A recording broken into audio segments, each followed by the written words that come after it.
you're um um okay, you're somebody that was at that funeral. Okay, so you're okay. You okay? I put my powers on one of those cars that drives around with dead people. I forgot what they're called. A corpse carrier. I want to say a hearse, but I don't remember what the hell that's supposed to mean. Might have learned that throughout being down here. That's called a hearse. You know those cars? They're really, really beautiful, pretty black cars. And dead people in their deathbed, their little bed casket, are in the back of the car. And sometimes the casket's already decorated with really pretty flowers. And you can see the flowers from the car driving towards like their funeral event or show or whatever. Okay, so you are a relative or something, a relative or friend. You were you were going to that funeral. So you were driving to the funeral with loved ones. And I put powers on that car. And you're trying to say, so you're bringing that person back to life because you saw them get buried. So you saw that loved one get buried. And I put the power of God on that car. I put the power of God into his dead casket existence. But you watched the funeral. So you watched the funeral and you thought, well, Bonnie put the power of God on this vehicle, but like he's still just in a casket. We haven't heard him like want to come out of the casket or anything. So like we went to the funeral and he's, buried in a funeral. But lately you keep feeling like he's bursting out of the ground like a zombie movie. And you keep feeling weird and having these dreams like he's right next to you and he's alive again. And you keep remembering the video that I made when I said, yes, he's going to come back to life. I don't want him to die. I want him to stay here with me and go to heaven when I go. Or whatever equivalent I had said. And you keep thinking about that video. And you keep having these weird dreams that he's alive again. And you can't, you need my help because you're like, but Bonnie, I went to the funeral. I saw you put your powers on the car that was carrying his casket. But I also went to the funeral. And he didn't ever seem alive to any extent. And you're very confused. You don't know what the heck to do. You don't know whether to go beg them to dig up his body or run to like spiritual forces and find out like, did he just live and show up somewhere? What's going on? Why do I keep feeling and seeing and going through all these things? What you're going through is the reality that I don't resurrect the dead the way Jesus did. So when Jesus resurrects the dead, he says, Lazarus, come forth. And Lazarus jumps out of death and existence and spiritual bad things he's stuck in and feels the purity of the goodness of Jesus and that rupture of being able to be alive and death means nothing. So when Jesus resurrects you, you get to feel Jesus's precious beauty and how Jesus was such a good boy. You get to feel that Jesus was so good that it bursts and breaks all the bad things you've ever done. It breaks the chains of bad devils and bad choices. And you feel what it's like to feel like a Jesus who has a right to live. And death doesn't have a right to sit on his doorstep. And you break free from all of it and get to walk back into life Like I don't deserve to be dead or anything else. I get to just walk back into life. And then Jesus uses his powers to walk you back into life. Because coming from dead to alive, I've told you guys before, death doesn't recover. So Jesus is using his powers with unlimited gods and God the Father and Buddha and the Chinese dragon and more to resurrect that person dead. Or, we'll use Lazarus as an example, to pull out Lazarus and his heart and soul, pull him from death, and hurry up and be able to fix an unfixable death and make Lazarus look like the impossible resurrection. And that's what was really happening when Jesus would resurrect. And that's why there wasn't a ton of resurrection. It's not always that glamorous and cool. Sometimes you have to fix death so impossibly for so long because their death is so impossible that you can't play it off and seem that cool. With Lazarus, his death was small enough that you could play it off and look really neat. But that's a Jesus resurrection. So I'm an almighty giant. What would an almighty giant look like resurrecting? Well, I'd let them die and have their peace. Have their peace in death. Have their right to death. Have their right to go through their own funeral.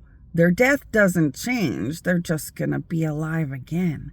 So I wouldn't take any of it away. I'd want the family to cry and understand how important their loved one was.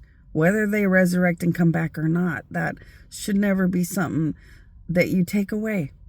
The day that person died, everybody does need to remember it forever and rethink it forever and understand it forever.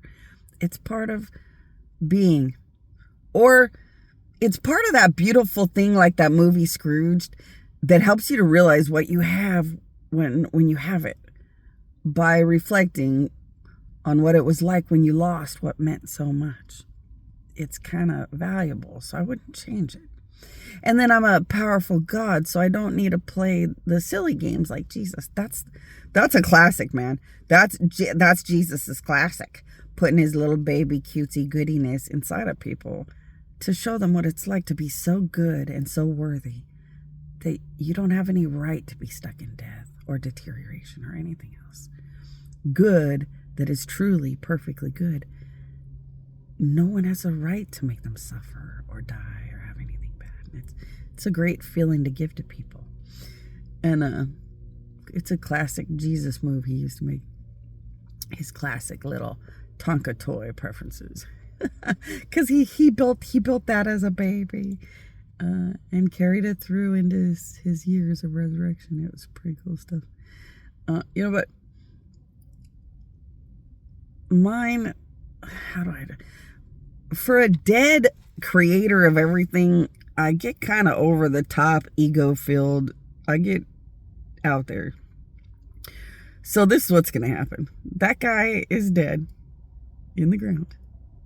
I wanted to wait till they visited him, dead in the ground, a few times, to be able to let his ghost and his dead spirit speak or cry or have emotions or wish he had done more on earth when he was alive.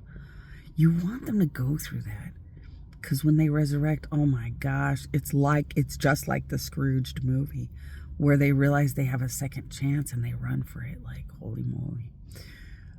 And when I'm ready, what I'm going to do is recreate his spirit, soul, and physical existence to be a brand new life on earth that already comes from the island of gods. So I'm going to rebirth him. He's going to be like a recreated, rebuilt rebirth from the island of gods with a legal right to exist among God and earth when he resurrects. So in the old laws and rules, you're stuck to this earth until you can get to a heaven. So I'm recreating his existence. So he's stuck to brand new laws and rules we have as gods, where he's bound to the island and the gods, but has the freedom to come to earth. So he's like a walking physical ghost that can look physical or spiritual on demand and doesn't have to be stuck to any other rules or bound by anything else. So what I'll do is or how this would play out would be he'll just walk into his most loved one's house and say hi. So he'll just walk up as if he had never died, walk up to his most beloved loved one. I think that's his daughter. So I think he'd walk up to his daughter, say hello to his daughter, walk up as if he still just lives at home and everything's just fine. If there's no home anymore. And this is a conversation for anyone who has lost someone, and I'm resurrecting the dead around the world. People are having dreams like this and more around the world. So this is a good conversation too. If you have sold the home or something, if they resurrect and they're not dead anymore, and you've already sold their home or whatever, it's gonna be fine. Don't worry about it. It ends up working out just fine. Why? Because they can go to the island of gods. They all know it. They all have been dead, but walked with gods, but walked with everything and know everything. And they'll be able to easily figure out how to hire an aircraft or rent aircraft or do what they need to do to get to the island when they need to and they want to. They wanted to resurrect on Earth and come back to Earth. So this is a conversation too. Some of your dead loved ones wanted to resurrect to be on the island and help the end of the world, but not necessarily come back to living on Earth. So some of your loved ones might visit you and say, I live at the island of gods. I'm not giving up living with a bunch of gods on an island.